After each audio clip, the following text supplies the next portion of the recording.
একবার বিদায় দে মা, ঘুরে আসি, হাসি হাসি পর্ব ফাঁসি, দেখবে ভারতবাসী।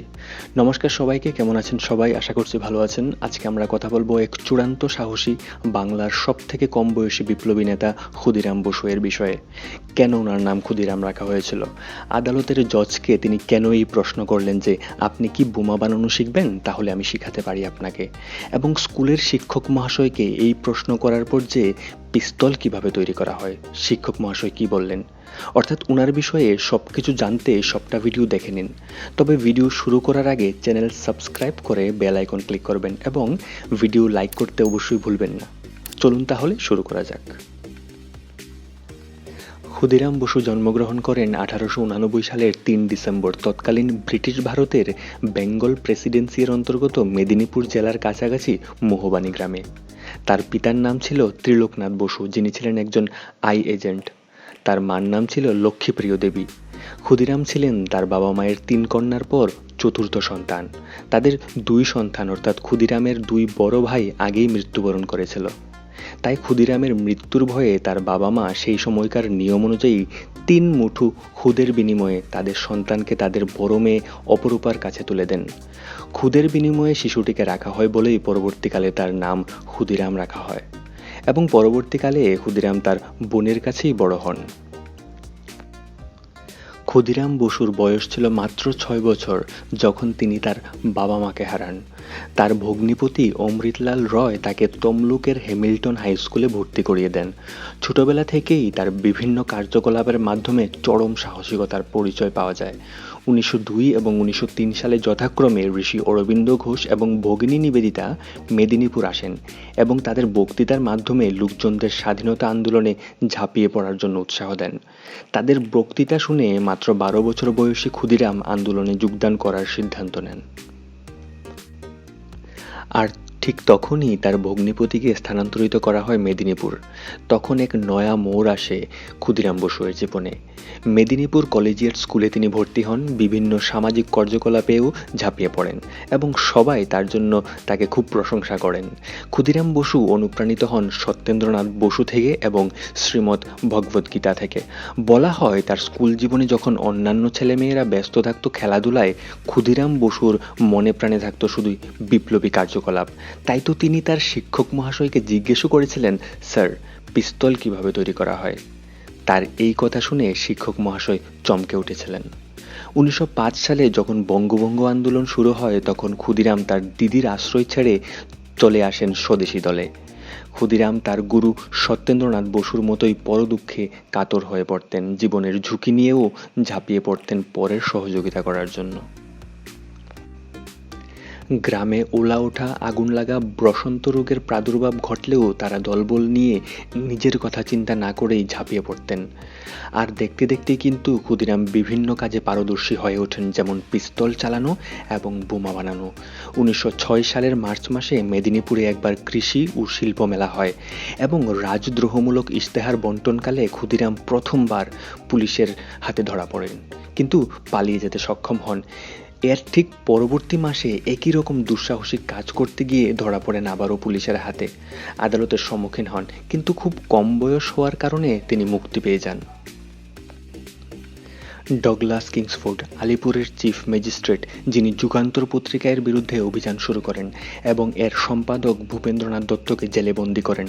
ভূপেন্দ্রনাথ দত্ত কিন্তু আর কেউ নন, তিনি স্বামী বিবেকানন্দের কনিষ্ঠ ভ্রাতা। তৎকালীন সময়ে যুগান্তর পত্রিকা বিপ্লবীদের মধ্যে অনেক জনপ্রিয় হয়ে গেছিল এবং এই পত্রিকা অনুশীলন সমিতির নীতিকেও বিস্তৃত করতে সহায়তা করেছিল। আর তাই কিংসফোর্ড হয়ে গেছিলেন বিপ্লবীদের চরম শত্রু। সিদ্ধান্ত হয় অত্যাচারী কিংসফোর্ডকে হত্যা করা হবে এবং দায়িত্ব হাতে নেন ক্ষুদিরাম বসু এবং প্রফুল্ল চাকি। ক্ষুদিরাম এবং প্রফুল্ল যথাক্রমে হরেন সরকার এবং দীনেশচন্দ্র রয় ছদ্মনাম ধারণ করে মুজাফফরপুরে কিশোরী মোহন বন্দ্যোপাধ্যায়ের একটি ধর্মশালাতে আশ্রয় নেন। বেশ কয়েকদিন তারা কিংসফোর্ডকে ফলো করেন, লক্ষ্য রাখেন কিংসফোর্ডের প্রতিটি কার্যকলাপ, যেমন কি করেন, কোথায় যান, সবকিছু। 1908 সাল 29 এপ্রিল সন্ধে 8:30 কিংসফোর্ডকে মারার দিনক্ষণ নির্ধারিত হয়।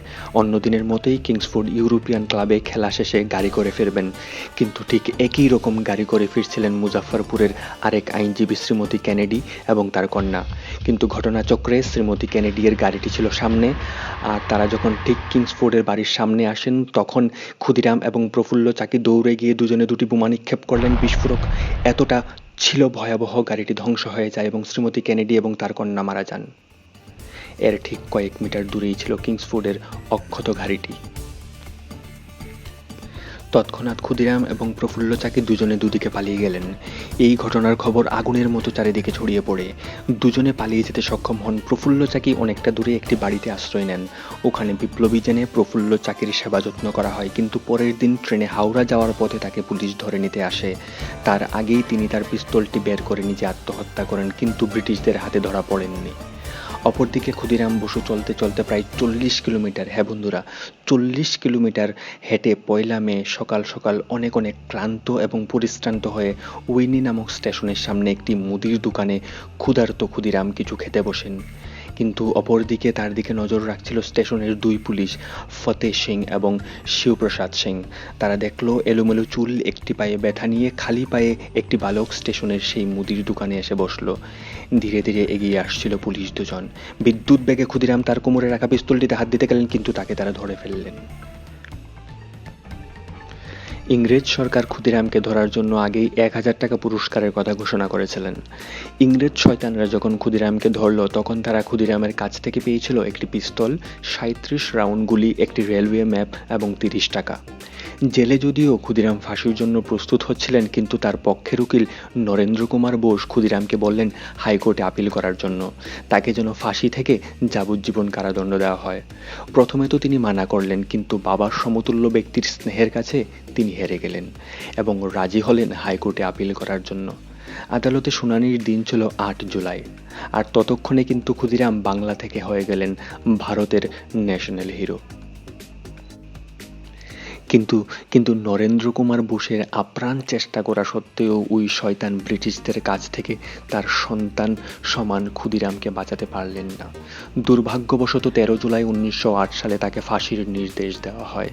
কিন্তু যখন ফাঁসির সাজার কথা শোনানো হয় তখন ক্ষুদিরাম মৃদু হেসেছিলেন। বিচারপতি কনরব ভেবেছিলেন যে হয়তো ক্ষুদিরাম বুঝতে পারেনি যে তাকে কি শাস্তি দেওয়া হয়েছিল, কারণ তার বয়স ছিল অনেক কম। কনরব তাকে আবার জিজ্ঞেস করলে মৃদু হেসে ক্ষুদিরাম বললেন, বুঝেছি বই কি, আর আপনি চাইলে আপনাকে বোমা বানানোও শেখাতে পারি। তার এই কথা শুনে কনরব অনেক রেগে গেলেন, আর কিছু বললেন না। মূলত আদালতের ফাঁসির রায় শোনানোর পর পুরো কলকাতায় আন্দোলন শুরু হয়ে গেল। মূলত যুবকেরা কলকাতার রাস্তায় রাস্তায় আওয়াজ তুলেছিল ক্ষুদিরামের ফাঁসির বিরুদ্ধে। কিন্তু অবশেষে সেই দিন চলে আসলো, ক্ষুদিরাম বসু এর ফাঁসির দিন। 1908 সালের 19শে আগস্ট। সাধারণত কি হয়, ফাঁসির মঞ্চে আসামিকে টেনে নিয়ে আসা হয়, না হয় বড় জোর আসামি আর পুলিশ একসাথে ফাঁসির মঞ্চে আসেন। কিন্তু ক্ষুদিরাম বসুর ক্ষেত্রে চিত্রটা ছিল অন্যরকম। প্রত্যক্ষদর্শীরা বলে থাকেন উল্টো বীর শহীদ ক্ষুদিরাম তার সাথের পুলিশ দুজনকে টেনে নিয়ে যাচ্ছিলেন ফাঁসির মঞ্চে। হ্যাঁ বন্ধুরা, একবার কল্পনা করে দেখুন সেই দৃশ্য। সত্যি সত্যি খুব বেদনাদায়ক ছিল সেই দৃশ্যটি। তো বন্ধুরা, এই ছিল বীর শহীদ ক্ষুদিরামের কাহিনী। সাধারণত আমরা দেখে থাকি অন্যান্য বিপ্লবীদের তুলনায় ক্ষুদিরাম বসু এর আলোচনা অনেক কম হয়ে থাকে, আর বাংলার বাইরে খুব কম লোক জানেন এই সাহসী বীরের কথা। তো আমি চাইবো এই ভিডিওটি আপনি অবশ্যই শেয়ার করুন আপনার বন্ধুদের সাথে। আর এই ভারতের সবথেকে কম বয়সী বিপ্লবী ক্ষুদিরামের বিষয়ে আপনার মতামত অবশ্যই কমেন্টে লিখে জানাবেন। আবার দেখা হবে, ধন্যবাদ সাথে থাকার জন্য। একবার বিদায় দে মা, ঘুরে আসি, হাসি হাসি পড়ব ফাঁসি, দেখবে ভারতবাসী। একবার বিদায় দে মা, ঘুরে আসি।